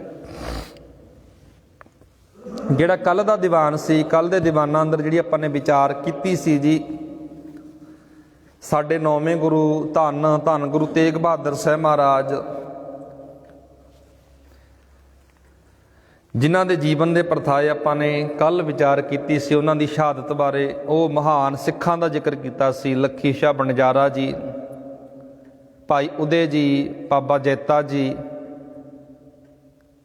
ਲੱਖੀ ਸ਼ਾਹ ਬਣਜਾਰੇ ਦੇ ਤਿੰਨੋਂ ਪੁੱਤਰ, ਨੌਜਵਾਨ ਪੁੱਤਰ, ਗੁਰੂ ਤੇਗ ਬਹਾਦਰ ਸਾਹਿਬ ਦੇ ਸਰੀਰ ਦੀ ਆਪਾਂ ਸੰਭਾਲ ਬਾਰੇ ਗੱਲ ਕਰ ਰਹੇ ਸੀ ਜੀ। ਸੀਸ ਨੂੰ ਦਿੱਲੀ ਦੀ ਧਰਤੀ ਤੋਂ ਚੁੱਕ ਕਰਕੇ ਬਾਬਾ ਜੈਤਾ ਜੀ ਆਨੰਦਪੁਰ ਪਹੁੰਚਦੇ ਨੇ। ਗੁਰੂ ਤੇਗ ਬਹਾਦਰ ਸਾਹਿਬ ਜੀ ਦਾ ਜਿਹੜਾ ਧੜ ਹੈ, ਉਹਨਾਂ ਦਾ ਸੰਸਕਾਰ ਲੱਖੀ ਸ਼ਾਹ ਬਣਜਾਰਾ ਜੀ ਆਪਣੇ ਘਰ ਵਿੱਚ ਕਰਕੇ, ਆਪਣੇ ਘਰ ਨੂੰ ਅੱਗ ਲਾ ਕੇ ਧੜ ਦਾ ਸੰਸਕਾਰ ਕਰਦੇ ਨੇ। ਕਿਉਂਕਿ ਹਕੂਮਤ ਸੀ ਜਿਹੜੀ ਉਸ ਵਕਤ ਦੀ, ਔਰੰਗਜ਼ੇਬ ਦਾ ਜਿਹੜਾ ਰਾਜ ਰਿਹਾ ਉਹਦਾ ਬਹੁਤ ਕਠਿਨ ਪਹਿਰਾ ਲੱਗਿਆ ਹੋਇਆ ਸੀ। ਉਹਨਾਂ ਦੀ ਵਿਉਂਤਬੰਦੀ ਕੁਝ ਹੋਰ ਸੀ, ਮੁਗਲਾਂ ਦੀ ਵਿਉਂਤਬੰਦੀ ਕੁਝ ਹੋਰ ਸੀ, ਪਰ ਸਿੱਖਾਂ ਨੇ ਬੜੀ ਵਿਉਂਤ ਨਾਲ ਭਾਈ, ਇੱਥੇ ਆਪਾਂ ਇੱਕ ਵਿਚਾਰ ਕਰ ਰਹੇ ਸੀ ਕਲਿਆਣਾ ਦੀ ਧਰਮਸ਼ਾਲਾ ਦੇ ਵਿੱਚ ਸਿੱਖਾਂ ਨੇ ਸਲਾਹ ਮਸ਼ਵਰਾ ਕਰਕੇ ਗੁਰੂ ਸਾਹਿਬ ਦੇ ਸਰੀਰ ਨੂੰ ਬੜੇ ਅਦਬ ਨਾਲ, ਬੜੇ ਸਤਿਕਾਰ ਨਾਲ ਮਹਾਰਾਜ ਦੇ ਸਰੀਰ ਨੂੰ ਲੈ ਕੇ ਗਏ ਨੇ। ਜਦੋਂ ਬਾਬਾ ਜੈਤਾ ਆਨੰਦਪੁਰ ਸਾਹਿਬ ਦੀ ਧਰਤੀ ਤੇ ਪਹੁੰਚਦਾ ਹੈ, ਉਸ ਵਕਤ ਬਾਦਸ਼ਾਹ ਕਲਗੀਆਂ ਵਾਲੇ ਮਹਾਰਾਜ, ਤਿੰਨਾਂ ਦੀ ਉਮਰ ਕੇਵਲ 9 ਸਾਲ ਦੀ ਹੈ। ਮਾਤਾ ਗੁਜਰ ਕੌਰ ਨੇ ਜਦੋਂ ਆਪਣੇ ਪਤੀ ਦਾ ਸੀਸ ਭਾਈ ਜੈਤੇ ਦੇ ਹੱਥਾਂ ਵਿੱਚ ਵੇਖਿਆ, ਜੈਤੇ ਨੇ ਸਾਰੀ ਉਹ ਵਿਥਿਆ, ਸਾਰੀ ਉਹ ਵਾਰਤਾਲਾਪ ਮਾਤਾ ਗੁਜਰ ਕੌਰ ਨੂੰ ਕਹੀ। ਮਾਤਾ ਗੁਜਰ ਕੌਰ ਨੇ ਹੌਸਲਾ ਦਿੱਤਾ ਜੈਤੇ ਨੂੰ, ਨਿਕਟ ਵਰਤੀ ਸਿੱਖਾਂ ਨੂੰ ਹੌਸਲਾ ਦਿੱਤਾ। ਧੜ ਦਾ ਜਿਹੜਾ ਵੱਖਰਾ ਸੰਸਕਾਰ ਕੀਤਾ ਗਿਆ, ਸੀਸ ਦਾ ਆਨੰਦਪੁਰ ਸਾਹਿਬ ਦੀ ਧਰਤੀ ਸੰਸਕਾਰ ਕੀਤਾ ਗਿਆ। ਮਹਾਰਾਜ ਗੁਰਤਾ ਗੱਦੀ ਤੇ ਬਹਿ ਗਏ ਨੇ ਜੀ। ਆਪਾਂ ਜੁਲਾਈ ਮਹੀਨੇ ਦੀ ਗੱਲ ਕੀਤੀ ਵੀ ਜੁਲਾਈ ਦੇ ਵਿੱਚ ਮਹਾਰਾਜ ਨੂੰ ਗੁਰਤਾ ਗੱਦੀ ਗੁਰੂ ਤੇਗ ਬਹਾਦਰ ਸਾਹਿਬ ਜੀ ਨੇ ਸੌਂਪ ਦਿੱਤੀ ਸੀ 10ਵੀਂ ਥਾਂ ਤੇ। ਕਲਗੀਆਂ ਵਾਲੇ ਪਾਤਸ਼ਾਹ 10ਵੀਂ ਥਾਂ ਤੇ ਗੁਰਤਾ ਗੱਦੀ ਤੇ ਬਹਿ ਕਰਕੇ ਉਹਨਾਂ ਦੇ ਕਾਰਜ ਕੀ ਰਹੇ ਨੇ, ਅੱਗੇ ਉਹਨਾਂ ਨਾਲ ਕਿਸ ਤਰ੍ਹਾਂ ਅੱਗੇ ਕਾਰਜ ਤੁਰਿਆ, ਇਹ ਆਪਾਂ ਅੱਜ ਵਿਚਾਰ ਕਰਨੀ ਹੈ। ਥੋੜ੍ਹਾ ਮੈਂ ਸੰਖੇਪ ਅੰਦਰ ਤਾਂ ਪਿਛਲੇ ਦੀਵਾਨਾਂ ਵੱਲ ਆਪਾਂ ਥੋੜ੍ਹੀ ਝਾਤ ਮਾਰ ਲੈਂਦੇ ਹਾਂ ਵੀ ਤਾਂ ਕਿ ਅੱਗੇ ਪ੍ਰਸੰਗ ਜੁੜ ਜੂ, ਲੜੀ ਜੁੜ ਜੂਗੀ, ਸਾਨੂੰ ਦਿੱਕਤ ਨਹੀਂ ਕੋਈ ਆਊਗੀ ਸਮਝਣ ਵਿੱਚ। ਉਸ ਤੋਂ ਬਾਅਦ ਗੁਰੂ ਗੋਬਿੰਦ ਸਿੰਘ ਮਹਾਰਾਜ ਜਦੋਂ ਗੁਰਤਾ ਗੱਦੀ ਦੀ ਜ਼ਿੰਮੇਵਾਰੀ ਉਹਨਾਂ ਨੇ ਸੰਭਾਲੀ, ਉਹਨਾਂ ਦੀ ਉਮਰ 9 ਸਾਲ ਦੀ ਸੀ ਜੀ। 9 ਸਾਲ ਦੀ ਉਮਰ ਦੇ ਵਿੱਚ ਪਾਤਸ਼ਾਹ ਜੀ ਗੁਰਤਾ ਗੱਦੀ ਤੇ ਬਹਿੰਦੇ ਨੇ। ਕਿੱਡੀ ਬੜੀ ਜ਼ਿੰਮੇਵਾਰੀ, ਗੁਰੂ ਨਾਨਕ ਸਾਹਿਬ ਦੀ ਗੁਰਤਾ ਗੱਦੀ ਦੀ ਜ਼ਿੰਮੇਵਾਰੀ 10ਵੀਂ ਥਾਂ ਤੇ। ਗੁਰੂ ਨਾਨਕ ਪਾਤਸ਼ਾਹ ਜੀ ਦੇ ਜੋਤ ਦੇ ਧਾਰਨੀ ਬਣਦੇ ਨੇ ਗੁਰੂ ਗੋਬਿੰਦ ਸਿੰਘ ਮਹਾਰਾਜ, ਅਤੇ ਸੰਗਤ ਦੀ ਅਗਵਾਈ ਕਰਦੇ ਨੇ। ਉਸ ਵਕਤ ਸਿੱਖ ਕੌਮ ਨੂੰ ਇੱਕ ਐਸਾ ਮਹਾਨ ਜਰਨੈਲ, ਇੱਕ ਐਸਾ ਮਹਾਨ ਆਗੂ ਮਿਲ ਗਿਆ। ਇਸ ਗੁਰਤਾ ਗੱਦੀ ਤੇ ਬਹੁਤ ਵਿਰੋਧੀਆਂ ਦੀ ਅੱਖ ਰਹੀ ਹੈ ਜੀ, ਭਾਵੇਂ ਉਹ ਲੋਕ ਗੁਰੂ ਪਰਿਵਾਰਾਂ ਵਿੱਚ ਵੀ ਪੈਦਾ ਹੋਏ। ਜਦੋਂ ਬਾਬਾ ਲਹਿਣਾ ਜੀ ਗੁਰਤਾ ਗੱਦੀ ਤੇ ਬਹਿੰਦੇ ਨੇ, ਉਦੋਂ ਵੀ ਆਪਾਂ ਪਿੱਛੇ ਪੜ੍ਹ ਕੇ ਆਏ ਵੀ ਸ਼੍ਰੀ ਚੰਦ ਨੇ ਵਿਰੋਧਤਾ ਕੀਤੀ, ਲక్ష్ਮੀ ਦਾਸ ਨੇ। ਜਦੋਂ ਗੁਰੂ ਅਮਰਦਾਸ ਜੀ ਬਹਿੰਦੇ ਨੇ, ਉਦੋਂ ਵੀ ਗੁਰੂ ਅੰਗਦ ਸਾਹਿਬ ਦੇ ਪੁੱਤਰਾਂ ਨੇ ਵਿਰੋਧਤਾ ਕੀਤੀ। ਹੁਣ ਆਪਾਂ 10ਵੀਂ ਥਾਂ ਤੇ ਗੱਲ ਕਰਦੇ। 10ਵੀਂ ਥਾਂ ਤੇ ਕਲਗੀਆਂ ਵਾਲੇ ਪਾਤਸ਼ਾਹ ਨੂੰ ਗੁਰਤਾ ਗੱਦੀ ਮਿਲੀ ਹੈ ਨਾ, ਬਹੁਤ ਲੋਕਾਂ ਨੇ ਜਿਹੜੇ ਗੁਰੂ ਘਰ ਨਾਲ ਵਿਰੋਧ ਖਾਂਦੇ ਸੀ, ਖਾਰ ਖਾਂਦੇ ਸੀ, ਉਹਨਾਂ ਨੇ ਬੜੇ ਅਧਿਕਾਰ ਜਮਾਉਣੇ ਚਾਹੇ, ਵੀ ਹੱਕ ਜਮਾਉਣਾ ਚਾਹਿਆ ਵੀ ਕਿਸੇ ਤਰੀਕੇ ਨਾਲ ਗੱਦੀ ਪ੍ਰਾਪਤ ਕਰ ਲਈਏ, ਵੀ ਗੁਰੂ ਘਰ ਨੂੰ ਆਮਦਨ ਬਹੁਤ ਹੈ, ਪੈਸਾ ਬਹੁਤ ਆਉਂਦਾ ਇੱਥੇ, ਵੀ ਸਾਡਾ ਕਾਰੋਬਾਰ ਚੱਲੀ ਜਾਣਾ। ਇੱਥੇ ਇਤਿਹਾਸ ਵਿੱਚ ਲਿਖਿਆ ਮਿਲਦਾ ਜੀ, ਜਦੋਂ ਮਹਾਰਾਜ ਛੋਟੀ ਉਮਰ ਦੇ ਵਿੱਚ ਗੱਦੀ ਤੇ ਬਹਿੰਦੇ ਨੇ ਨਾ, ਵਡੇਰੀ ਉਮਰ ਵਾਲਿਆਂ ਨੂੰ ਮਾਤ ਪਾ ਦਿੱਤੀ। ਪਹਾੜੀਏ ਰਾਜੇ, ਵਡੇਰੀ ਉਮਰ ਵਾਲੇ ਬਹੁਤ ਲੋਕ ਸੀ ਉਸ ਸਮੇਂ ਅੰਦਰ, ਜਿਨ੍ਹਾਂ ਦੇ ਮੂੰਹ ਤੇ ਹੱਥ ਤੇਰੇ ਹੀ ਰਹਿ ਗਿਆ ਵੀ ਕਮਾਲ ਹੋ ਗਈ। ਇੱਧਰੋਂ ਗੁਰੂ ਤੇਗ ਬਹਾਦਰ ਸਾਹਿਬ ਦੀ ਸ਼ਹਾਦਤ ਹੋ ਗਈ ਹੈ। ਸ਼ਹਾਦਤ ਤੋਂ ਬਾਅਦ ਸਤਿਗੁਰ ਮਹਾਰਾਜ ਕਲਗੀਆਂ ਵਾਲੇ ਪਾਤਸ਼ਾਹ ਜੀ ਗੁਰਤਾ ਗੱਦੀ ਤੇ ਬਹਿੰਦੇ ਨੇ। ਇੱਥੇ ਲਿਖਿਆ ਮਿਲਦਾ ਜੀ, ਦੂਜੇ ਸਿੱਖ ਸੀ ਜਿਹੜੇ ਦੂਜੇ ਪਾਸੇ ਸਿੱਖੀ ਵਿਚਾਰਧਾਰਾ ਨੂੰ ਢਾਹ ਲਾਉਣ ਵਾਸਤੇ, ਸਿੱਖੀ ਵਿਚਾਰਧਾਰਾ ਨਾਲ ਈਰਖਾ ਕਰਨ ਵਾਲੇ ਕੁਝ ਬ੍ਰਾਹਮਣ ਲੋਕ ਵੀ ਸੀ ਜੋ ਗੁਰੂ ਘਰ ਦੇ ਵਿਰੋਧੀ ਹੋ ਗਏ। ਕੁਝ ਲੋਕ ਮਸੰਦ ਲੋਕ ਵੀ ਸੀ ਜੀ। ਮਸੰਦਾਂ ਨੇ ਵੀ ਬਹੁਤ ਵੱਡੀ ਵਿਰੋਧਤਾ ਦਾ ਕਾਰਨ ਪਤਾ ਕੀ ਸੀ? ਮਸੰਦ ਪ੍ਰਥਾ ਗੁਰੂ ਰਾਮਦਾਸ ਮਹਾਰਾਜ ਨੇ ਸ਼ੁਰੂ ਕੀਤੀ। ਆਪਾਂ ਪਿੱਛੇ ਵਿਚਾਰ ਕੇ ਆਏ ਹਾਂ ਜੀ। ਮਸੰਦ, ਜੇ ਤੁਸੀਂ ਅੱਜ ਕਿਸੇ ਨੂੰ ਮਸੰਦ ਕਹਿ ਦੋਗੇ ਅਗਲਾ ਗੁੱਸਾ ਕਰੂਗਾ ਵੀ ਤੂੰ ਮੈਨੂੰ ਇਹ ਕਿਉਂ ਕਿਹਾ, ਪਰ ਮਸੰਦ ਸ਼ਬਦ ਬੜਾ ਪਿਆਰਾ ਸ਼ਬਦ ਹੈ ਜੀ। ਇਹਨੂੰ ਧਿਆਨ ਨਾਲ ਗੌਰ ਨਾਲ ਪੜ੍ਹਿਓ ਕਿਤੇ। ਮਸੰਦ ਪ੍ਰਥਾ ਗੁਰੂ ਨੇ ਕਾਇਮ ਕੀਤੀ ਸੀ। ਕਾਹਦੇ ਵਾਸਤੇ? ਮਸੰਦ ਉਹ ਲੋਕ ਸੀ ਜਿਹੜੇ ਪਿੰਡਾਂ ਵਿੱਚ ਉਗਰਾਹੀ ਕਰਦੇ ਸੀ। ਉਗਰਾਹੀ ਕਰਕੇ ਲੈ ਕੇ ਆਉਣੀ। ਗੁਰੂ ਘਰ ਵਿੱਚ ਜਿੰਨਾ ਲੰਗਰ ਚੱਲਦਾ ਸੀ, ਜਿੰਨੇ ਪ੍ਰਬੰਧ ਹੁੰਦੇ ਸੀ, ਇਹ ਮਸੰਦਾਂ ਦੀ ਬਹੁਤ ਵੱਡੀ ਦੇਣ ਸੀ। ਇਹ ਗੁਰੂ, ਕਿਉਂਕਿ ਪ੍ਰਚਾਰ ਸਿੱਖੀ ਦਾ ਦਾਇਰਾ ਬਹੁਤ ਵੱਧ ਗਿਆ ਸੀ, ਇਹ ਕਹਿ ਸਕਦੇ ਹਾਂ ਸਿੱਖੀ ਦਾ ਦਾਇਰਾ ਬਹੁਤ ਵੱਧ ਗਿਆ ਸੀ ਗੁਰੂ ਨਾਨਕ ਸਾਹਿਬ ਦੇ ਸਮੇਂ ਵੀ। ਆਪਾਂ 3 ਕਰੋੜ ਦੀ ਗੱਲ ਕਰਦੇ ਹਾਂ। ਇਸ ਕਰਕੇ ਬਹੁਤ ਦੂਰ ਦੂਰ ਸਿੱਖ ਰਹਿੰਦੇ ਸੀ। ਉੱਥੇ ਮਹਾਰਾਜ ਨੇ ਇਲਾਕੇ ਵਿੱਚ ਮਸੰਦਾਂ ਨੂੰ ਥਾਪ ਦਿੱਤਾ ਵੀ ਸਾਲ ਬਾਅਦ 6 ਮਹੀਨਿਆਂ ਬਾਅਦ ਜਿੰਨੀ ਉਗਰਾਹੀ ਹੋਇਆ ਕਰੇਗੀ ਤੁਸੀਂ ਇੱਥੇ ਲੈ ਕੇ ਦਰਬਾਰ ਸਾਹਿਬ ਪਹੁੰਚਿਆ ਕਰਿਓ। ਸਿਸਟਮ ਚੱਲਦਾ ਰਿਹਾ ਵਧੀਆ, ਮਸੰਦ ਪ੍ਰਥਾ ਵਧੀਆ ਚੱਲਦੀ ਰਹੀ। ਜਦੋਂ 10ਵੇਂ ਪਾਤਸ਼ਾਹ ਦਾ ਸਮਾਂ ਹੁੰਦਾ, ਪਰ ਮਸੰਦਾਂ ਨੇ ਨਾ, ਕੁਝ ਮਸੰਦ ਸੀ ਜਿਹੜੇ, ਸਾਰਿਆਂ ਦੀ ਮੈਂ ਗੱਲ ਨਹੀਂ ਕਰਦਾ, ਕੁਝ ਮਸੰਦਾਂ ਨੇ ਜਿਹੜਾ ਰਸਦ ਆਉਂਦੀ ਸੀ, ਜਿਹੜਾ ਪੈਸਾ ਹੁੰਦਾ ਸੀ ਗੁਰੂ ਦਰਬਾਰ ਦੇ ਲਈ, ਲੰਗਰਾਂ ਵਾਸਤੇ ਮਾਇਆ ਹੁੰਦੀ ਸੀ, ਲੰਗਰਾਂ ਵਾਸਤੇ ਰਸਤਾਂ ਆਉਂਦੀਆਂ, ਕੁਝ ਮਸੰਦ ਲੋਕ ਆਪਣੇ ਨਿੱਜੀ ਹਿੱਤਾਂ ਵਾਸਤੇ ਵਰਤਣ ਲੱਗ ਗਏ ਸੀ, ਆਪਣੇ ਲਈ ਵਰਤਣ ਲੱਗ ਗਏ ਸੀ। ਇਸ ਕਰਕੇ ਮਹਾਰਾਜ ਨੇ ਮਸੰਦ ਪ੍ਰਥਾ ਨੂੰ ਬੰਦ ਵੀ ਕੀਤਾ ਸੀ, ਮਸੰਦਾਂ ਨੂੰ ਸਾੜਿਆ ਵੀ ਸੀ, ਉਹਨਾਂ ਨੂੰ ਕੀਤੇ ਦੀ ਸਜ਼ਾ ਵੀ ਦਿੱਤੀ ਸੀ ਮਹਾਰਾਜ ਨੇ। ਇੱਥੇ ਆਪਾਂ ਜਿਹੜੀ ਪੜ੍ਹ ਰਹੇ ਸੀ ਜੀ, ਮਸੰਦ ਲੋਕ ਸੀ ਜਿਹੜੇ ਇਹ ਗੁਰੂ ਘਰ ਦੀ ਜਿਹੜੀ ਗੁਰੂ ਘਰ ਨਾਲ ਈਰਖਾ ਵੀ ਖਾਣ ਲੱਗ ਗਏ ਸੀ ਵਿੱਚ ਕੁਝ ਲੋਕ। ਚੌਥੀ ਜਿਹੜਾ ਆਪਾਂ ਇੱਕ ਗੱਲ ਕਰਦੇ ਹਾਂ, ਇੱਕ ਨਕਸ਼ਬੰਦੀ ਫਿਰਕਾ ਸੀ ਜੀ। ਨਕਸ਼ਬੰਦੀ ਫਿਰਕਾ, ਇਹਨਾਂ ਨੂੰ ਮੁਸਲਮਾਨਾਂ ਦਾ ਫਿਰਕਾ ਵੀ ਜਾਂ ਹਿੰਦੂਆਂ ਦਾ ਫਿਰਕਾ, ਇਹ ਦੋਵੇਂ ਰਲਾਗੜ ਸੀ, ਇਹਨਾਂ ਵਿੱਚ ਰਲਾਵੇਂ ਜਿਹੇ ਸੀ। ਨਕਸ਼ਬੰਦੀ ਫਿਰਕਾ ਉਹ ਫਿਰਕਾ ਹੈ ਜਿਸ ਫਿਰਕੇ ਨੇ ਗੁਰੂ ਅਰਜਨ ਸਾਹਿਬ ਨੂੰ ਸ਼ਹੀਦ ਕਰਨ ਵਿੱਚ ਬਹੁਤ ਜ਼ੋਰ ਲਾਇਆ। ਸ਼ੇਖ ਫਰੀਦ ਬੁਖਾਰੀ, ਬਾਕੀ ਬਿੱਲਾ ਵਰਗੇ,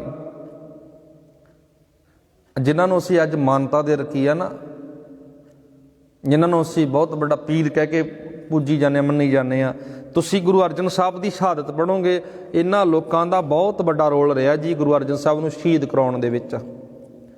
ਨਕਸ਼ਬੰਦੀ ਜਿਹੜਾ ਫਿਰਕਾ ਸੀ, ਇਸ ਫਿਰਕੇ ਨੇ ਵੀ 10ਵੇਂ ਪਾਤਸ਼ਾਹ ਦੇ ਵੇਲੇ ਵੀ ਬੜਾ ਜ਼ੋਰ ਲਾ ਰਿਹਾ ਫਿਰਕਾ ਵੀ ਕਿਸੇ ਨਾ ਕਿਸੇ ਤਰੀਕੇ ਨਾਲ ਸਿੱਖੀ ਵਿਚਾਰਧਾਰਾ ਨੂੰ ਖਤਮ ਕੀਤਾ ਜਾਵੇ। ਉਸ ਤੋਂ ਬਾਅਦ ਜਦੋਂ ਅਸੀਂ ਅੱਗੇ ਪੜ੍ਹਦੇ ਵਿਚਾਰਦੇ ਹਾਂ ਜੀ, ਗੁਰੂ ਤੇਗ ਬਹਾਦਰ ਸਾਹਿਬ ਦੀ ਸ਼ਹਾਦਤ ਕਰਕੇ ਬਾਬੇ ਕਿਆਂ ਸਿੱਖਾਂ ਦੇ, ਬਾਬਰ ਕਿਆਂ ਮੁਗਲਾਂ ਵਿੱਚ ਟੱਕਰ ਹੋਣੀ ਸੁਭਾਵਿਕ ਜੀ ਗੱਲ ਸੀ। ਇਹ ਤਾਂ ਟੱਕਰ ਹੋਣੀ ਸੀ ਨਾ ਇੱਕ, ਕਿਉਂਕਿ ਸਿੱਖਾਂ ਦੇ ਅੰਦਰ ਇੱਕ ਰੋਹ ਵੀ ਹੈ ਵੀ ਸਾਡੇ 9ਵੇਂ ਗੁਰੂ ਨੂੰ ਸ਼ਹੀਦ ਕਰ ਦਿੱਤਾ। ਉਸ ਤੋਂ ਬਾਅਦ ਗੁਰੂ ਗੋਬਿੰਦ ਸਿੰਘ ਮਹਾਰਾਜ ਨੇ 9 ਸਾਲ ਦੀ ਉਮਰ ਵਿੱਚ ਅਜਿਹੇ ਹਾਲਾਤਾਂ ਨਾਲ ਜੂਝਣਾ ਪਿਆ ਮਹਾਰਾਜ ਨੂੰ।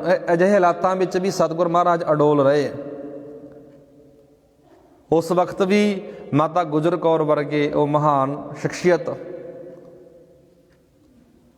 ਭਾਈ ਜੈਤੇ ਵਰਗੇ ਹੋਰ ਜਿਹੜੇ ਨਿਕਟਵਰਤੀ ਸਿੱਖ ਨੇ, ਬਹੁਤ ਵੱਡਾ ਯੋਗਦਾਨ ਰਿਹਾ ਜੀ। ਪਾਤਸ਼ਾਹ ਜੀ ਗੁਰਤਾ ਗੱਦੀ ਦੇ ਵਿੱਚ ਅਗਵਾਈ ਕਰਦੇ ਨੇ, ਉਹਨਾਂ ਸਿੱਖਾਂ ਨੇ ਵੀ ਅਗਵਾਈ ਨੂੰ ਕਬੂਲਿਆ, ਦੂਰ ਦਰੇਡੇ ਤੱਕ ਸਿੱਖੀ ਦਾ ਪ੍ਰਚਾਰ ਵੀ ਕੀਤਾ। ਇੱਥੇ ਜਦੋਂ ਮਹਾਰਾਜ ਆਨੰਦਪੁਰ ਦੀ ਧਰਤੀ ਤੇ ਬਹਿ ਕਰਕੇ, ਫਿਰ ਆਨੰਦਪੁਰ ਦੀ ਧਰਤੀ ਤੇ ਬਹਿ ਕਰਕੇ ਤਿਆਰੀਆਂ ਸ਼ੁਰੂ ਕਰਨੀਆਂ ਕਰ ਦਿੱਤੀਆਂ। 9ਵੇਂ ਗੁਰੂ ਦੀ ਸ਼ਹਾਦਤ ਹੋ ਗਈ ਹੈ, ਹੁਣ ਗੁਰੂ ਸਾਹਿਬ ਦਾ ਅਗਲਾ ਪਲਾਨ ਕੀ ਹੈ, ਅਗਲੀਆਂ ਤਿਆਰੀਆਂ ਕੀ ਨੇ? ਅਗਲੀਆਂ ਤਿਆਰੀਆਂ ਗੁਰੂ ਪਾਤਸ਼ਾਹ ਦੀਆਂ ਇਤਿਹਾਸਕਾਰ ਜਿਹੜਾ ਕਨਿੰਗਮ ਲਿਖਦਾ ਹੈ, ਗੁਰੂ ਸਾਹਿਬ ਜੀ ਦੇ ਪਿਤਾ ਦੀ ਸ਼ਹਾਦਤ ਦੇ ਕਾਰਨਾਂ ਨੂੰ ਘੋਖਿਆ ਜਦੋਂ ਪੜ੍ਹਦੇ ਵਿਚਾਰਦੇ ਹਾਂ। ਔਰੰਗਜ਼ੇਬ ਸੀ ਜਿਹੜਾ, ਉਹ ਬਹੁਤ ਤਪੱਸਵੀ ਧਾਰਮਿਕ ਨੀਤੀ ਨੂੰ ਵੇਖਿਆ ਜਦੋਂ ਘੋਖ ਕੇ ਪੜਚਾਲ ਕੇ, ਅੰਦਰਲੀ ਸੂਝ ਗਿਆਨ ਤੇ ਤਜਰਬੇ ਨੇ ਉਹਨਾਂ ਨੂੰ ਇਹ ਪ੍ਰਗਟ ਕਰ ਦਿੱਤਾ ਕਿ ਉਹ ਆਪਣੇ ਹਮਵਤਨਾਂ ਨੂੰ ਮੁੜ ਸਿਰੇ ਤੋਂ ਉਠਾਉਣ ਅਤੇ ਗੁਰੂ ਨਾਨਕ ਸਾਹਿਬ ਦੇ ਮੁੱਖ ਸਿਧਾਂਤਾਂ ਨੂੰ, ਜਿਹੜਾ ਉਹਨਾਂ ਦੇ ਸਿਧਾਂਤਾਂ ਨੂੰ, ਉਹਨਾਂ ਦਾ ਪ੍ਰਚਾਰ ਪ੍ਰਸਾਰ ਜਾਰੀ ਉਸੇ ਤਰ੍ਹਾਂ ਰਿਹਾ। ਅਤੇ ਮਹਾਰਾਜ ਨੇ ਇੱਕ ਨਵੇਂ ਸਿਰਿਓਂ ਕਹਿ ਲਈਏ ਕੌਮ ਦੇ ਆਗੂ ਬਣ ਕੇ ਕੌਮ ਦੀ ਅਗਵਾਈ ਕੀਤੀ। ਸਤਿਗੁਰ ਮਹਾਰਾਜ ਨੇ, ਪਾਤਸ਼ਾਹ ਜੀ ਨੇ ਗੁਰਤਾ ਗੱਦੀ ਤੇ ਬੈਠਦਿਆਂ ਹੀ ਸਾਰਾ ਅੱਗੇ ਭਵਿੱਖ ਜਿਹੜਾ ਉਹਨਾਂ ਨੂੰ ਦਿਸ ਰਿਹਾ ਸੀ ਵੀ ਕੀ ਕੁਝ ਹਾਲਾਤ ਵਾਪਰਨੇ ਨੇ। ਮਹਾਰਾਜ ਨੇ ਆਨੰਦਪੁਰ ਦੀ ਧਰਤੀ ਤੇ ਹੁਕਮਨਾਮੇ ਭੇਜੇ, ਕਾਬਲ ਵੱਲ, ਹੋਰ ਬੜੇ ਜਿੱਥੇ ਜਿੱਥੇ ਸਿੱਖ ਵਸਦੇ ਸੀ, ਬੜੇ ਅਣਗਿਣਤ ਲੋਕ, ਅਣਗਿਣਤ ਸਿੱਖ ਨੌਜਵਾਨ ਵੀਰ ਆਨੰਦਪੁਰ ਸਾਹਿਬ ਦੀ ਧਰਤੀ ਦੇ ਆ ਕੇ ਮਹਾਰਾਜ ਨੂੰ ਜਵਾਨੀਆਂ ਭੇਟ ਕਰ ਦਿੱਤੀਆਂ। ਮਹਾਰਾਜ, ਸਾਡੀ ਜਦੋਂ ਵੀ ਤੁਹਾਨੂੰ ਲੋੜ ਪਵੇ, ਕਿਤੇ ਵੀ ਲੋੜ ਪੈਂਦੀ ਹੈ, ਅਸੀਂ ਆਪਣੀ ਜਵਾਨੀ ਤੁਹਾਨੂੰ ਭੇਟ ਕਰਦੇ ਹਾਂ, ਜਵਾਨੀ ਹਾਜ਼ਰ। ਇਸੇ ਆਨੰਦਪੁਰ ਸਾਹਿਬ ਦੀ ਧਰਤੀ ਤੇ ਮਹਾਰਾਜ ਨੇ ਸ਼ਾਸਤਰ ਵਿਦਿਆ, ਘੋੜਸਵਾਰੀ, ਜਿੰਨੀਆਂ ਵੀ ਵਿਦਿਆਵਾਂ ਸੀ ਮਹਾਰਾਜ ਨੇ, ਹਥਿਆਰ, ਜਿੰਨੇ ਹਥਿਆਰ ਸੀ, ਸਾਰੀ ਸਿਖਲਾਈ ਮਹਾਰਾਜ ਨੇ ਇੱਥੇ ਸ਼ੁਰੂ ਕਰ ਦਿੱਤੀ ਹੈ। ਆਨੰਦਪੁਰ ਵਿੱਚ ਇੱਕ ਤਿਆਰੀ ਹੋਣੀ ਸ਼ੁਰੂ ਹੋ ਗਈ ਹੈ। ਸਤਿਗੁਰ ਮਹਾਰਾਜ ਨੇ ਹੁਕਮਨਾਮੇ ਜਾਰੀ ਕਰ ਦਿੱਤੇ ਵੀ ਆਨੰਦਪੁਰ ਦੇ ਵਿੱਚ ਗੁਰੂ ਕੇ ਖਾਲਸੇ ਨੂੰ ਸ਼ਸਤਰਾਂ ਦੀ, ਵਸਤਰਾਂ ਦੀ, ਸਭ ਕੁਝ ਦੀ ਲੋੜ ਹੈ। ਆਨੰਦਪੁਰ ਦੇ ਵਿੱਚ ਸ਼ਸਤਰ ਸਿਖਾਏ ਜਾਂਦੇ ਨੇ। ਇਤਿਹਾਸਕਾਰ ਇਹ ਵੀ ਲਿਖਦੇ ਨੇ ਜੀ, ਆਨੰਦਪੁਰ ਦੇ ਵਿੱਚ ਸ਼ਸਤਰ ਬਣਾਉਣ ਦਾ ਇੱਥੇ ਬੰਦੂਕਾਂ ਨੂੰ ਬਣਾਉਣ ਦੇ ਇੱਥੇ ਕਾਰਖਾਨੇ ਤੱਕ ਵੀ ਲਾਏ ਗਏ ਸੀ ਮਹਾਰਾਜ ਦੇ ਸਮੇਂ। ਇਸੇ ਆਨੰਦਪੁਰ ਦੀ ਧਰਤੀ ਤੇ ਬਹਿ ਕਰਕੇ ਮਹਾਰਾਜ ਨੇ ਕਿਲਿਆਂ ਦੀ ਉਸਾਰੀ ਆਰੰਭ ਕਰ ਦਿੱਤੀ। ਇੱਥੇ ਆਨੰਦਪੁਰ ਦੀ ਧਰਤੀ ਤੇ ਮਹਾਰਾਜ ਨੇ ਇੱਕ ਚਮੜੇ ਦਾ ਕਾਰਖਾਨਾ ਵੀ ਲਗਾਇਆ ਸੀ, ਕਿਉਂਕਿ ਪਤਾ ਸੀ ਨਾ ਵੀ ਸ਼ਾਸਤਰ ਦੀ, ਇਹਨਾਂ ਵਸਤੂਆਂ ਦੀ ਅੱਗੇ ਖਾਲਸੇ ਨੂੰ ਲੋੜ ਪੈਣੀ ਹੈ। ਅੱਗੇ ਜਿਹੜਾ ਜ਼ੁਲਮ ਸੀ, ਉਹਨਾਂ ਜ਼ਾਲਮ ਲੋਕਾਂ ਦਾ ਖਾਤਮਾ ਕਰਨ ਵਾਸਤੇ ਖਾਲਸੇ ਨੂੰ ਸ਼ਸਤਰਾਂ ਦੀ ਵੀ ਲੋੜ ਪੈਣੀ ਹੈ ਨਾ। ਸ਼ਸਤਰ ਤੋਂ ਬਿਨਾਂ ਤਾਂ ਕੋਈ ਹੱਲ, ਮਹਾਰਾਜ ਪਿਆਰ ਨਾਲ ਵੀ ਹੱਲ ਕਰਦੇ ਨੇ। ਜੇ ਕੋਈ ਪਿਆਰ ਦੀ ਭਾਸ਼ਾ ਨਹੀਂ ਸਮਝਦਾ ਸੀ, ਫਿਰ ਹੱਲ ਸ਼ਸਤਰ ਵੀ ਹੁੰਦਾ ਸੀ। ਉਸ ਤੋਂ ਬਾਅਦ ਜਦੋਂ ਅਸੀਂ ਅੱਗੇ ਇਤਿਹਾਸ ਨੂੰ ਪੜ੍ਹਦੇ ਹਾਂ ਜੀ, ਰਾਜਾ ਰਾਮ ਸਿੰਘ ਵੱਲੋਂ ਘੋੜਿਆਂ ਦੀ ਸੇਵਾ ਕੀਤੀ ਗਈ ਸੀ। ਇਹ ਰਾਜਾ ਰਾਮ ਸਿੰਘ ਉਹ ਰਾਜਾ ਹੈ ਜਿਹੜਾ ਗੁਰੂ ਤੇਗ ਬਹਾਦਰ ਸਾਹਿਬ ਨੂੰ ਅਸਾਮ ਦੇ ਵਿੱਚ ਮਿਲਿਆ ਸੀ। ਰਾਜਾ ਰਾਮ ਸਿੰਘ ਜਦੋਂ ਜਿਸ ਵਕਤ ਦਿੱਲੀ ਦੀ ਧਰਤੀ ਤੇ ਪੁੱਜਿਆ ਨਾ, ਦਿੱਲੀ ਦੇ ਲੋਕਾਂ ਨੇ ਰਾਜਾ ਰਾਮ ਸਿੰਘ ਨੂੰ ਦੱਸਿਆ। ਦਿੱਲੀ ਦੇ ਲੋਕ ਵੀ ਬਹੁਤ ਰੋਏ ਨੇ ਉਸ ਵਕਤ ਜਦੋਂ ਗੁਰੂ ਤੇਗ ਬਹਾਦਰ ਸਾਹਿਬ ਦੀ ਸ਼ਹਾਦਤ ਹੋਈ ਹੈ। ਰਾਜਾ ਰਾਮ ਸਿੰਘ ਦੀ, ਕਿਉਂਕਿ ਉਹ ਰਾਜਾ ਰਾਮ ਸਿੰਘ ਹੈ ਜਿਸ ਵਕਤ ਇੱਕ ਵਾਰ ਗੁਰੂ ਤੇਗ ਬਹਾਦਰ ਸਾਹਿਬ ਨੂੰ ਗ੍ਰਿਫਤਾਰ ਕਰ ਲਿਆ ਸੀ। ਰਾਜਾ ਰਾਮ ਸਿੰਘ ਨੇ ਇੱਕ ਵਾਰ ਰਿਹਾ ਕਰਵਾਇਆ ਸੀ ਗੁਰੂ ਤੇਗ ਬਹਾਦਰ ਸਾਹਿਬ ਨੂੰ 13 ਦਿਨਾਂ ਬਾਅਦੋਂ। ਰਾਜਾ ਰਾਮ ਸਿੰਘ ਜਦੋਂ ਦਿੱਲੀ ਦੀ ਧਰਤੀ ਤੇ ਪਹੁੰਚਦਾ ਹੈ, ਔਰੰਗਜ਼ੇਬ ਦੇ ਅਤਿਆਚਾਰਾਂ ਬਾਰੇ ਉਹਨੂੰ ਪਤਾ ਸੀ, ਕਿਉਂਕਿ ਔਰੰਗਜ਼ੇਬ ਨੇ ਰਾਜਾ ਰਾਮ ਸਿੰਘ ਨਾਲ ਵੀ ਬਹੁਤ ਤਸ਼ੱਦਦ ਕੀਤਾ ਸੀ, ਅਤਿਆਚਾਰ ਕੀਤੇ ਸੀ, ਅਸਾਮ ਵੱਲ ਭੇਜ ਦਿੱਤਾ ਸੀ। ਤਾਂ ਇਹ ਰਾਜਾ ਰਾਮ ਸਿੰਘ ਆ ਕੇ ਬਹੁਤ ਰੋਇਆ ਕਰਲਾਇਆ, ਬੜਾ ਅਫਸੋਸ ਕੀਤਾ। ਸਿੱਖਾਂ ਦੇ 9ਵੇਂ ਗੁਰੂ ਧੰਨ ਗੁਰੂ ਤੇਗ ਬਹਾਦਰ ਮਹਾਰਾਜ ਨੂੰ ਸ਼ਹੀਦ ਕਰ ਦਿੱਤਾ। ਉਸੇ ਵਕਤ ਅੱਗੇ ਜਦੋਂ ਅਸੀਂ ਪੜ੍ਹਦੇ ਵਿਚਾਰਦੇ ਹਾਂ ਜੀ, ਸਤਿਗੁਰੂ ਗੁਰੂ ਤੇਗ ਬਹਾਦਰ ਮਹਾਰਾਜ ਦੀ ਸ਼ਹਾਦਤ ਹੁੰਦੀ ਹੈ। ਰਾਜਾ ਰਾਮ ਸਿੰਘ ਬਹੁਤ ਦੁੱਖ ਪ੍ਰਗਟ ਕਰਦਾ ਹੈ। ਰਾਜਾ ਰਾਮ ਸਿੰਘ ਕੋਲ ਖਬਰ ਪਹੁੰਚਦੀ ਵੀ ਗੁਰੂ ਤੇਗ ਬਹਾਦਰ ਸਾਹਿਬ ਦੇ ਸਾਹਿਬਜ਼ਾਦੇ ਗੁਰੂ ਗੋਬਿੰਦ ਸਿੰਘ ਮਹਾਰਾਜ 10ਵੀਂ ਥਾਂ ਤੇ ਗੁਰਤਾ ਗੱਦੀ ਤੇ ਬੈਠੇ ਨੇ। ਇਸੇ ਰਾਜਾ ਰਾਮ ਸਿੰਘ ਨੇ, ਇਤਿਹਾਸਕਾਰ ਲਿਖਦੇ ਨੇ ਜੀ, ਇਸੇ ਰਾਜਾ ਰਾਮ ਸਿੰਘ ਨੇ ਵਧੀਆ ਘੋੜੇ ਗੁਰੂ ਸਾਹਿਬ ਨੂੰ ਭੇਟ ਕੀਤੇ। ਘੋੜਿਆਂ ਦੀ ਵੀ ਲੋੜ ਸੀ ਜੀ, ਘੋੜੇ ਭੇਟ ਕੀਤੇ, ਹੋਰ ਸ਼ਾਸਤਰ ਵਸਤਰ ਜਿੰਨਾ ਵੀ ਕੁਛ ਸਰਦਾ ਸੀ ਰਾਜਾ ਰਾਮ ਸਿੰਘ ਨੇ ਗੁਰੂ ਕੇ ਦਰਬਾਰ ਵਿੱਚ ਹਾਜ਼ਰ ਕੀਤਾ, ਭੇਟ ਕੀਤਾ। ਇਸ ਵਕਤ ਔਰੰਗਜ਼ੇਬ ਸੀ ਜਿਹੜਾ, ਔਰੰਗਜ਼ੇਬ ਦਿੱਲੀ ਤੋਂ ਅਜਮੇਰ ਵੱਲ ਚਲਾ ਗਿਆ ਸੀ, ਦਿੱਲੀ ਨੂੰ ਛੱਡ ਕੇ ਅਜਮੇਰ ਵੱਲ ਚਲਾ ਗਿਆ ਸੀ। ਰਾਜਾ ਰਾਮ ਸਿੰਘ ਨੇ, ਇੱਥੇ ਇਤਿਹਾਸਕਾਰ ਲਿਖਦੇ ਨੇ, 5 ਵਧੀਆ ਘੋੜੇ ਭੇਟ ਕੀਤੇ। ਉਸ ਤੋਂ ਬਾਅਦ ਰਾਜਾ ਰਤਨ ਸਿੰਘ ਜੀ, ਰਾਜਾ ਰਤਨ ਰਾਏ ਸੀ ਜਿਹੜਾ ਜੀ ਸ਼ਸਤਰਾਂ ਦੀ ਭੇਟਾ ਲੈ ਕੇ ਵੀ ਆਉਂਦਾ ਹੈ। ਜਿਸ ਵਕਤ ਗੁਰੂ ਤੇਗ ਬਹਾਦਰ ਸਾਹਿਬ ਜੀ ਪੂਰਬ ਦੇਸ਼ ਦੇ ਦੌਰੇ ਸਮੇਂ ਧੂਬੜੀ ਵਿਖੇ, ਇਹ ਨਗਰ ਹੈ ਧੂਬੜੀ ਵਿਖੇ, ਪੂਰਬੀ ਬੰਗਾਲ ਦੇ ਸ਼ਹਿਰ ਗੌਰੀਪੁਰ ਦਾ ਇੱਕ ਜਗੀਰਦਾਰ ਰਾਜਾ ਰਾਮ ਰਾਏ ਗੁਰੂ ਜੀ ਦਾ ਸੇਵਕ ਬਣਿਆ ਸੀ, ਗੁਰੂ ਤੇਗ ਬਹਾਦਰ ਸਾਹਿਬ ਮਹਾਰਾਜ ਦਾ। ਉਸ ਦੇ ਮਰਨ ਤੋਂ ਉਪਰੰਤ ਇਹ ਰਾਜਾ ਮਰ ਗਿਆ ਸੀ। ਇਸ ਗੌਰੀਪੁਰ ਦਾ ਰਾਜਾ ਸੀ ਜਿਹੜਾ, ਮਰਨ ਤੋਂ ਉਪਰੰਤ ਉਸ ਦਾ ਪੁੱਤਰ ਸੀ ਰਤਨ ਰਾਏ।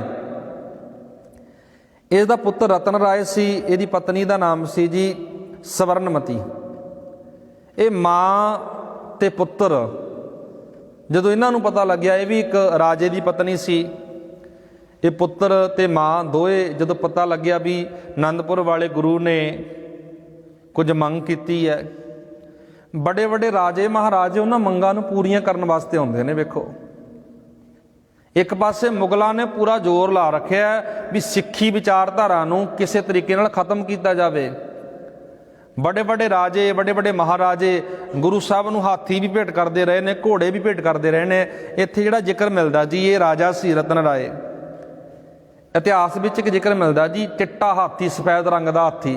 गुरु साहब जी अपनियां फौजां विच एक हाथी रखते सी। ये हाथी इस राजे ने भेंट कीता सी। इतिहास विच इहनूं प्रसादी हाथी करके भी जाणिया जांदा है। चिट्टे रंग दा हाथी गुरु साहब नूं भेंट कीता। उस तो बाद काबल कंधार ਦੀਆਂ ਸੰਗਤਾਂ ਨੇ ਜਿਹੜੀਆਂ, ਕਾਬਲ ਕੰਧਾਰ ਦੀਆਂ ਸੰਗਤਾਂ ਸਨ 1679 ਦੇ ਵਿੱਚ ਵਿਸਾਖੀ ਨੂੰ ਕਾਬਲ ਕੰਧਾਰ, ਬਲਖ ਬੁਖਾਰੇ, ਗਜ਼ਨੀ, ਇਹ ਦੇਸ਼ਾਂ ਦੇ ਨਾਮ ਨੇ ਜੀ, ਉਸ ਨਗਰਾਂ ਦੇ ਨਾਮ। ਇੱਥੋਂ ਇਹਨਾਂ ਇਲਾਕਿਆਂ ਦੀ ਵੱਡੀ ਗਿਣਤੀ ਵਿੱਚ ਸੰਗਤ ਆਈ, ਬਹੁਤ ਸ਼ਰਧਾਲੂ ਆਏ। ਸਰਦੀ ਦਾ ਮਹੀਨਾ ਅੱਗੇ ਸ਼ੁਰੂ ਹੋ ਗਿਆ ਸੀ। ਸਤਿਗੁਰ ਮਹਾਰਾਜ ਦੇ ਦਰਬਾਰ ਦੇ ਵਿੱਚ ਵਧੀਆ ਗਰਮ ਸ਼ਾਲ, ਗਲੀਚੇ, ਵਧੀਆ ਉੱਨ ਦੀਆਂ ਚਾਦਰਾਂ, ਜਿਹੜਾ ਉਸ ਸਮੇਂ ਪ੍ਰਬੰਧ ਸੀ। ਇਹਨਾਂ ਸਭ ਸੁਗਾਤਾਂ ਵਿੱਚੋਂ, ਇਹਨਾਂ ਸਭ ਕੀਮਤੀ ਵਸਤੂਆਂ ਵਿੱਚ ਸਭ ਤੋਂ ਸੁੰਦਰ ਅਤੇ ਸਭ ਤੋਂ ਕੀਮਤੀ ਜਿਹੜੀ ਵਸਤੂ ਸੀ ਉਹ ਸੀ ਪਸੀਨੇ ਦੀ ਚਾਨਣੀ। ਪਸ਼ਮੀਨੇ ਦੀ ਜਿਹੜੀ ਚਾਨਣੀ ਸੀ ਇਹ ਵੀ ਭੇਟ ਕੀਤੀ। ਇੱਕ ਕਾਬਲ ਕੰਧਾਰ ਦਾ ਇੱਕ ਸਿੱਖ ਸੀ ਭਾਈ ਦੁਨੀ ਚੰਦ, ਗੁਰੂ ਸਾਹਿਬ ਦੇ ਦਰਬਾਰ ਵਿੱਚ ਬੜੀ ਮਹਿੰਗੀ ਤੇ ਬੜੀ ਕੀਮਤੀ ਚਾਨਣੀ ਭੇਟ ਕੀਤੀ ਸੀ ਇਹਨੇ। ਇਹ ਦੁਨੀ ਚੰਦ ਨੇ ਭੇਟ ਕੀਤੀ ਸੀ ਜੀ। ਉਸ ਤੋਂ ਬਾਅਦ ਇਸ ਤਰ੍ਹਾਂ ਗੁਰੂ ਸਾਹਿਬ ਨੇ ਹੁਕਮਨਾਮੇ ਜਾਰੀ ਕੀਤੇ, ਘੋੜੇ ਵੀ ਆਉਣੇ ਸ਼ੁਰੂ ਹੋ ਗਏ, ਸ਼ਾਸਤਰ ਵਸਤਰ ਸਭ ਕੁਝ ਸਿੱਖਾਂ। 9ਵੇਂ ਗੁਰੂ ਤੋਂ ਬਾਅਦ 10ਵੇਂ ਪਾਤਸ਼ਾਹ ਨੇ ਹੁਕਮਨਾਮੇ ਜਾਰੀ ਕੀਤੇ ਸੀ। ਇੱਕ ਤਿਆਰੀ ਆਰੰਭ ਕਰ ਦਿੱਤੀ ਜ਼ੁਲਮ ਦਾ ਖਾਤਮਾ ਕਰਨ ਵਾਸਤੇ। ਮਹਾਰਾਜ ਨੇ ਰਣਜੀਤ ਨਗਾਰਾ ਤਿਆਰ ਕੀਤਾ। ਜਿਹੜਾ ਨਗਾਰਾ ਵੱਜਦਾ ਜੀ, ਇਹ ਕਲਗੀਆਂ ਵਾਲੇ ਪਾਤਸ਼ਾਹ ਦੀ ਦੇਣ ਹੈ। ਇਤਿਹਾਸ ਵਿੱਚ ਜਦੋਂ ਅਸੀਂ ਪੜ੍ਹਦੇ ਵਿਚਾਰਦੇ ਹਾਂ, 1680 ਦੇ ਵਿੱਚ ਇੱਕ ਵੱਡਾ ਧੌਂਸਾ ਦੇ ਰੂਪ ਦੇ ਵਿੱਚ ਇੱਕ ਨਗਾਰਾ ਤਿਆਰ ਕਰਵਾਇਆ ਗਿਆ ਸੀ ਗੁਰੂ ਸਾਹਿਬ ਦੇ ਵੱਲੋਂ, ਕਲਗੀਆਂ ਵਾਲੇ ਬਾਪੂ ਦੇ ਵੱਲੋਂ। ਇਸ ਦਾ ਨਾਮ ਸਤਿਗੁਰ ਮਹਾਰਾਜ ਨੇ ਰਣਜੀਤ ਨਗਾਰਾ ਰੱਖਿਆ ਸੀ।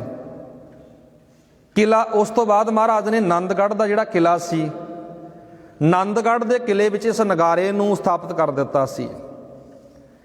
ਸਤਿਗੁਰ ਮਹਾਰਾਜ ਇਹ ਨਗਾਰਾ ਸਵੇਰੇ ਸ਼ਾਮ ਵਜਾਇਆ ਜਾਂਦਾ ਸੀ, ਕਿਉਂਕਿ ਉਸ ਵਕਤ ਨਗਾਰੇ ਦਾ ਪ੍ਰਬੰਧ ਸੀ। ਅੱਜ ਤਾਂ ਆਪਾਂ ਜੇ ਕਿਸੇ ਨੂੰ ਲੰਗਰ ਲਈ ਸੱਦਣਾ ਹੁੰਦਾ ਸੀ, ਕਿਸੇ ਨੂੰ ਕਿਸੇ ਵੀ ਮਹਾਰਾਜ ਜੰਗਾਂ ਯੁੱਧਾਂ ਦੇ ਵਿੱਚ ਵੀ ਨਗਾਰਾ ਰੱਖਦੇ ਰਹੇ ਨੇ। ਇੱਕ ਸਿੱਖਾਂ ਦੇ ਵਿੱਚ ਵੀਰ ਰਸ ਵੀ ਪੈਦਾ ਕਰਦਾ ਸੀ, ਇੱਕ ਹੁਲਾਰਾ ਵੀ ਪੈਦਾ ਕਰਦਾ ਸੀ। ਜਦੋਂ ਮਹਾਰਾਜ ਦਰਬਾਰ ਦੇ ਵਿੱਚ ਹਾਜ਼ਰ ਹੁੰਦੇ ਸੀ ਕਲਗੀਆਂ ਵਾਲੇ ਪਾਤਸ਼ਾਹ, ਉਦੋਂ ਵੀ ਨਗਾਰਾ ਵਜਾਇਆ ਜਾਂਦਾ ਸੀ। ਮਹਾਰਾਜ ਜੰਗ ਦੀ ਮੁਹਿੰਮ 'ਤੇ ਜਾਂਦੇ ਨੇ, ਉਦੋਂ ਵੀ ਨਗਾਰਾ ਵਜਾਇਆ ਜਾਂਦਾ ਸੀ। ਮਹਾਰਾਜ ਸਤਿਗੁਰ ਮਹਾਰਾਜ ਜਿਸ ਵਕਤ ਕਿਸੇ ਮੋਰਚੇ ਨੂੰ ਫਤਿਹ ਕਰਕੇ ਆਉਂਦੇ ਨੇ, ਉਦੋਂ ਵੀ ਨਗਾਰਾ ਵਜਾਇਆ ਜਾਂਦਾ ਸੀ, ਜਕਾਰੇ ਗਜਾਏ ਜਾਂਦੇ ਸੀ। ਇਹ ਨਗਾਰਾ ਜਦੋਂ ਤਿਆਰ ਹੋਇਆ ਨਾ, ਜਦੋਂ ਰੋਜ਼ਾਨਾ ਆਨੰਦਪੁਰ ਦੇ ਵਿੱਚ ਨਗਾਰੇ ਦੀਆਂ ਤੇ ਚੋਟਾਂ ਪੈਂਦੀਆਂ ਨੇ,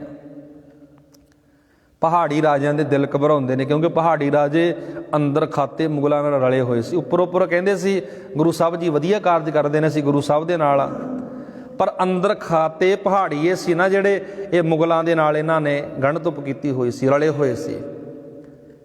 ਛੋਟੀ ਉਮਰ ਦੇ ਵਿੱਚ ਮਹਾਰਾਜ ਦੇ ਇਸ ਤਰ੍ਹਾਂ ਦੇ ਕਰਤੱਵ ਵੇਖ ਕਰਕੇ ਬਹੁਤ ਲੋਕਾਂ ਦੇ ਮੂੰਹ ਅੱਡੇ ਰਹਿ ਗਏ। ਪਹਾੜੀ ਰਾਜਿਆਂ ਦੇ ਮੂੰਹ ਅੱਡੇ ਰਹਿ ਗਏ। ਉਹ ਡਰਦੇ ਵੀ ਨੇ, ਘਬਰਾਉਂਦੇ ਵੀ ਨੇ ਵੀ ਅਸੀਂ ਤਾਂ ਕਹਿੰਦੇ ਸੀ ਗੁਰੂ ਤੇਗ ਬਹਾਦਰ ਸਾਹਿਬ ਦੀ ਸ਼ਹਾਦਤ ਹੋ ਗਈ, ਹੁਣ ਸਿੱਖੀ ਦਾ ਖਾਤਮਾ ਹੋ ਗਿਆ। ਪਰ ਕਮਾਲ ਦੀ ਗੱਲ ਇਹ ਆ, ਮਹਾਰਾਜ ਨੇ ਛੋਟੀ ਉਮਰ ਦੇ ਵਿੱਚ ਕਿੰਨਾ ਕੁਝ ਕਰਕੇ ਵਿਖਾ ਦਿੱਤਾ। ਮੈਂ ਜ਼ਿਕਰ ਕਰਦਾ ਹੁੰਦਾ ਵੀ ਮਹਾਰਾਜ ਦੀ ਕੇਵਲ 42 ਸਾਲ ਦੀ ਉਮਰ ਰਹੀ ਹੈ ਜੀ ਕਲਗੀਆਂ ਵਾਲੇ ਪਾਤਸ਼ਾਹ ਦੀ। 9 ਸਾਲ ਦੀ ਉਮਰ ਦੇ ਵਿੱਚ ਮਹਾਰਾਜ ਗੁਰਤਾ ਗੱਦੀ ਤੇ ਬਹਿੰਦੇ ਨੇ। ਤੁਸੀਂ ਵੇਖੋ 42 ਸਾਲ ਦੇ ਵਿੱਚ ਮਹਾਰਾਜ ਨੇ ਕਿੱਡੇ ਕਿੱਡੇ ਕਾਰਜ ਆਰੰਭ ਕਰ ਦਿੱਤੇ ਸੀ। 42 ਸਾਲ ਦੀ ਉਮਰ ਦੇ ਵਿੱਚ ਮਹਾਰਾਜ ਨੇ 14 ਜੰਗਾਂ ਵੀ ਸਰ ਕੀਤੀਆਂ, ਪਾਰ ਕੀਤੀਆਂ। ਇੰਨਾ ਕੁਝ ਵਾਪਰਦਾ ਰਿਹਾ, ਇੰਨਾ ਕੁਝ ਚੱਲਦਾ ਰਿਹਾ, ਪਰ ਸਤਿਗੁਰ ਮਹਾਰਾਜ ਘਬਰਾਏ ਨਹੀਂ, ਡੋਲੇ ਨਹੀਂ। ਮਾਤਾ ਗੁਜਰ ਕੌਰ ਵੀ ਘਬਰਾਏ ਨਹੀਂ, ਡੋਲੇ ਨਹੀਂ।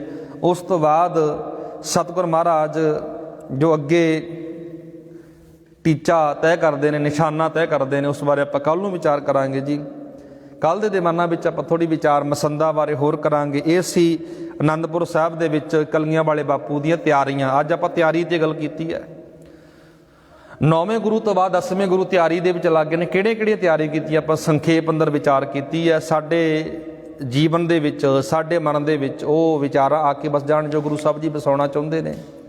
ਗੁਰੂ ਦੇ ਜੀਵਨ ਬਾਰੇ ਸਾਨੂੰ ਪਤਾ ਲੱਗੇ, ਸਮਝ ਆਵੇ ਵੀ ਕਿਸ ਤਰ੍ਹਾਂ ਮਹਾਰਾਜ ਨੇ ਤਿਆਰੀ ਆਰੰਭ ਕੀਤੀ, ਕਾਹਦੇ ਲਈ ਤਿਆਰੀ ਆਰੰਭ ਕੀਤੀ। ਵੱਖ-ਵੱਖ ਥਾਂ 'ਤੇ ਕਿਲੇ ਬਣਾਏ, ਸ਼ਾਸਤਰ ਵਿਦਿਆ, ਘੋੜਸਵਾਰ, ਜਵਾਨੀਆਂ ਭੇਟ ਕਰਦੇ ਨੇ ਨੌਜਵਾਨ। ਗੁਰੂ ਕਿਰਪਾ ਕਰੇ ਕੱਲ੍ਹ ਦੇ ਦੀਵਾਨਾਂ ਵਿੱਚ ਅਗਲੀ ਵਿਚਾਰ ਸਤਿਗੁਰੂ ਜੀ ਕਿਰਪਾ ਕਰਨ। ਆਓ ਗੁਰਮੁਖੋ ਅੰਤ ਵਿੱਚ ਫਤਿਹ ਨਾਲ ਪਾਓ ਸਾਂਝ, ਆਖੋ ਜੀ ਵਾਹਿਗੁਰੂ ਜੀ ਕਾ ਖਾਲਸਾ ਵਾਹਿਗੁਰੂ ਜੀ ਕੀ ਫਤਿਹ। ਤੂੰ ਠਾਕੁਰ ਤੁਮ ਭਈ ਅਰਦਾਸ, ਜੀਉ ਪਿੰਡ ਸਭ ਤੇਰੀ, ਤੁਮ ਮਾਤ ਪਿਤਾ ਹਮ ਵਾਰਕ ਤੇ।